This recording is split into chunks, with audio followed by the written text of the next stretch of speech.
The Andor finale ratings are in, and people are pumped up and celebrating all over the internet who like the show. It's number one in the Nielsen ratings. Any Facebook or subreddit or whatever where people like Andor, you'll see them saying, see, if you write good Star Wars, people will watch. So I want to get into these numbers a little bit and what they actually mean, because the numbers are pretty deceiving. And some of this, I think, is people just see a headline or a post and they're like, oh, good viewership, and they don't think twice about it. Some of it, like this article, I would call shilling because they don't even try to put it into context. Or if they do try to put it into context, it's just to glorify it even more, comparing it to something like Bluey, which everyone knows is super popular. So I'm going to explain quickly what the numbers mean. How good are they actually for Andor? So the metric that they're using is millions of minutes watched. And if you say 931 million minutes watched, that sounds very impressive. But the question is, how does that translate to viewership, since that's what actually matters? The most charitable way to interpret these numbers is to assume that only the 3 newest episodes that week were watched. They were only watched once and they were watched in full. And the reason this is the most charitable is because it says that people are watching 100% of the show. They're fully engaged. This is obviously good for advertisers. This means no one's rewatching episodes. They're literally only watching the new stuff, turning it on and not stopping. So if you treat it with the most charity you can give it, no one's binge watching, no one's falling asleep and rewatching, blah, blah, blah. What you end up with for Andor, because they had 3 episodes come out, you get 145 minutes total. That's just the runtimes on the Disney Plus app. You divide the 931 million minutes by this number, and that gives you about 6.4 million viewers. And if I take the charity a step further, deduct about 20 minutes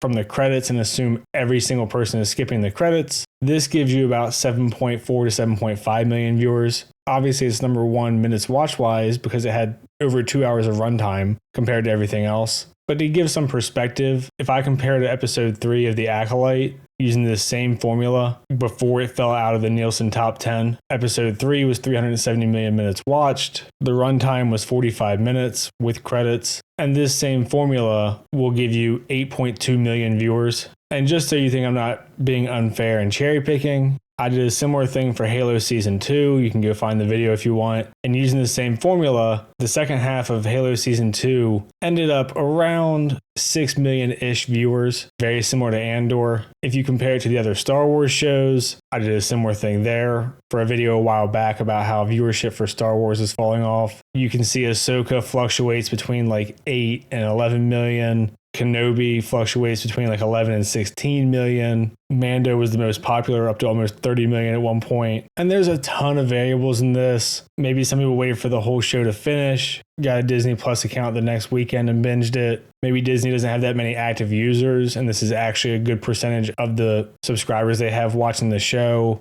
It does appear to have grown over the course of the season. Now, whether that's rewatches or binge watches, again, we have no clue. Only Disney knows that. But it does seem like the first season had good legs as far as growing an audience. The second season, at least in comparison to itself, seems to have done pretty well. But with the 3 episode drops, it's also kind of hard to tell. I think the Andor fans as a whole just need to accept that it was a well-made show that people just simply didn't watch. You can debate the why until the green titty milk cows come home. I don't care. But it is the reality that people simply did not watch, especially for a Star Wars show. When you start thinking about things like budget, it was simply an untenable series, regardless of how much people enjoyed it or didn't. No show is going to be able to spend $600-700 million for 2 seasons and continue existing. Looking at you, Rings of Power. For me, if Tony Gilroy wrote characters that people got more emotionally invested in and the viewership was good, the audience numbers were probably double what they actually are, I would say give the keys to him and let him run the franchise. As it stands now, the people that like the show give it an 11 out of 10, and a majority of fans simply didn't watch. And keep in mind, the numbers that I mentioned at the beginning are